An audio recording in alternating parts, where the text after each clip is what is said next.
You did. You dropped the hammer on him. Oh, I did. Yeah, for sure. I did. Well, whatever. You're allowed to.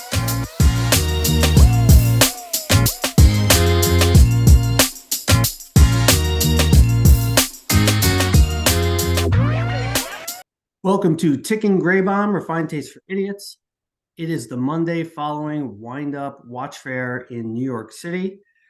We went on Friday together, and Uncle Max went back yesterday. Couldn't get enough of it. I just can't get enough. I just can't get enough. Could not get enough. At the beginning of this video, we're going to just bandy about a couple of ideas around the four brands that we already previewed. And we'll get started. Just as a reminder, those four brands were Autodromo, Fairer, Eco Neutra, and Minase. So, Uncle Max, money, no object. Would you buy any of the watches that you saw there from any of the four brands? So yes, I mean, I would. So Minase was interesting, but I would not pull the trigger, even if it were granted to me. I just did not connect with the timepieces that were on display. The gentleman who was presenting the Minase collection to us was very good, well informed, and answered our questions, even though sometimes they were somewhat basic and introductory. But I just didn't have a connection with any of the watches on display. And they were pretty much true to what was described on the website and what we presented to you guys a couple of weeks ago. Eco Neutra was impressive to me. I like the fact that they came with a discount, right? That's always good. But I mean, the Cristallo was a good-looking watch. Their dive watch, the kind of Omega deep sea, if you will, and their Avero's moon phases, or the Avero moon phases, were also very attractive. They had one, actually, I took another look at it yesterday, and it kind of has a gradient blue to black dial. This is a watch I would seriously consider buying. Very good looking watch. I think this was the dual hemisphere. They had one that was kind of a 360 kind of half moon as well, but this was a kind of a gradiated dial, two hemisphere, split hemisphere. That was probably one of the highlights for me of WindUp. And then, I was surprised that Fairer had the Rocher World Time exactly right in that colorway that I was interested in. Again, that watch is not available to sale probably until spring of 2024, but that would be another piece I would seriously consider acquiring. I like the moon phase from Fairer, as I did in the preview. I like that a lot. I also liked the Chronos from Eco Neutra.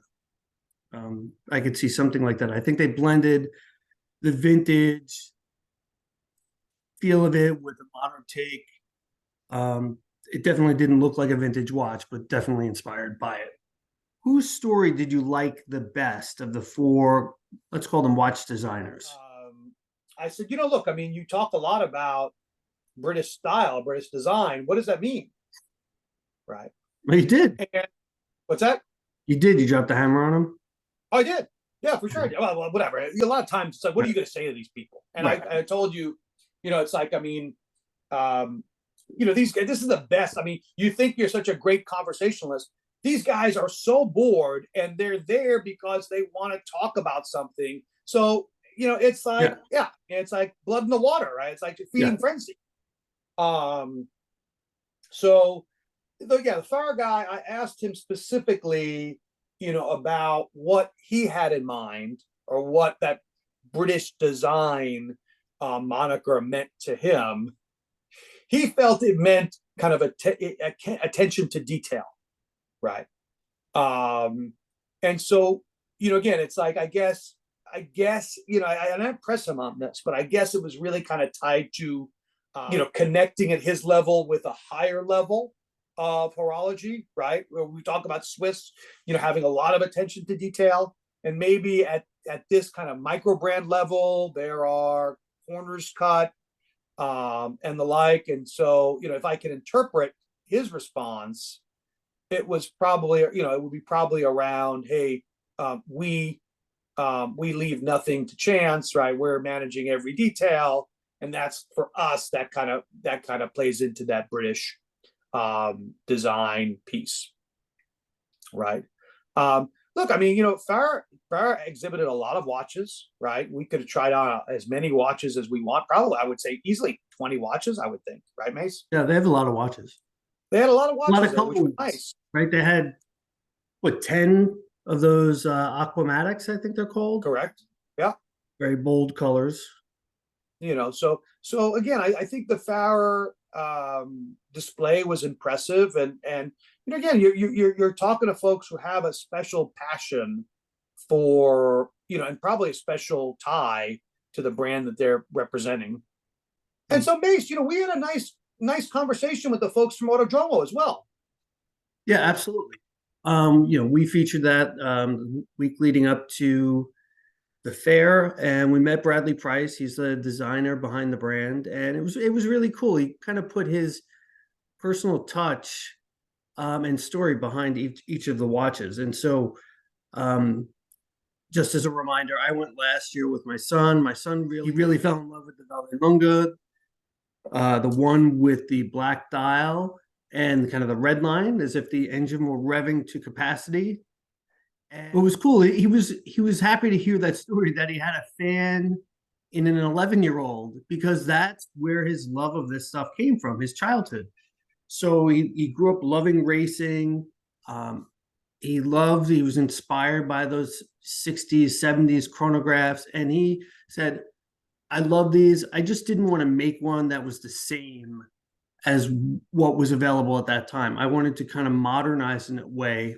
And one of the things I brought my vintage Seiko chronograph, not because it's what inspired him, but he was talking about the case back of a lot of these and how it kind of bubbled underneath. And so when you look at the watch, it's got this curved profile, but then you have the case back, which sticks up. So when you actually put it on your wrist, it sort of pops up a bit. So he intentionally flattened that in his chronographs, which was, a practical consideration while he was designing the watch.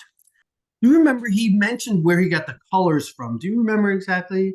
Yeah, it was from Michael Keaton Batman, the Michael Keaton Batman movie. I was never a Michael Keaton Batman fan, but it's still part of that experience that we have growing up when we did. Right.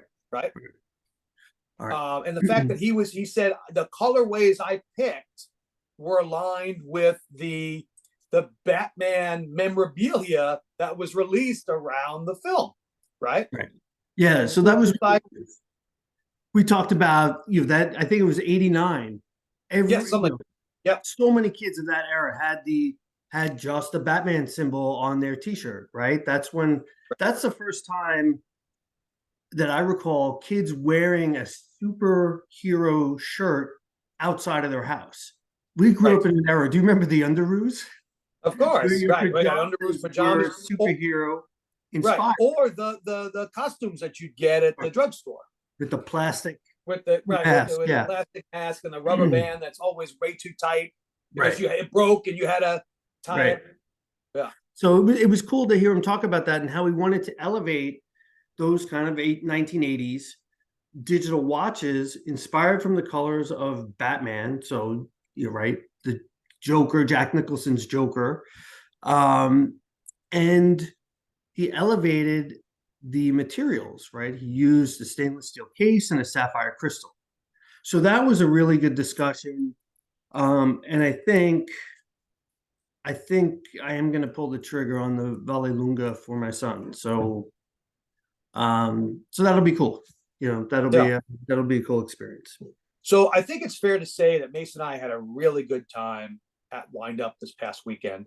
It's really good to see how this venue has evolved over the last few years. And again, it's really become a platform for micro brands and watch geeks to really come together and share their passion for this hobby and industry. Lots of great things happening in New York overall this past weekend. We had the jewelry show and we had Watch Time. I'll do a separate report out on Watch Time because that was also a very cool event. Different types of brands, much more, I would say, much more high scale brands who participated in that. Definitely a luxury vibe at Watch Time. But what I'd like to say is I hope that for those of you who weren't able to attend WindUp, this was really informative for you. For those of you watching who were able to attend WindUp, we'd love to hear your feedback. We'd love to hear what you felt were the hits and the flops of the fair, what you'd like to see more of, and what you can do without. So with that, if you like this video, please like and subscribe. It really helps us further this type of content. Thanks, everyone, and we'll catch you in the next one. Bye-bye. So, hey, guys, another ticking gray bomb public service announcement. We are running a promotion to get to 500 subscribers for the channel to keep producing the type of content that you guys seem to like. So we are giving away a Seiko SRPK 17 that Mase kindly unboxed a few weeks ago. It's a really hot new release from Seiko, and we're giving it away as part of this run up to 500 subscribers. So we have posted a video on what you need to do to win this watch. It's not hard, so please help us out, help yourself get a step closer to a brand new hot release from Seiko by following the linked video and the instructions therein. Thanks a lot, guys. Appreciate the support.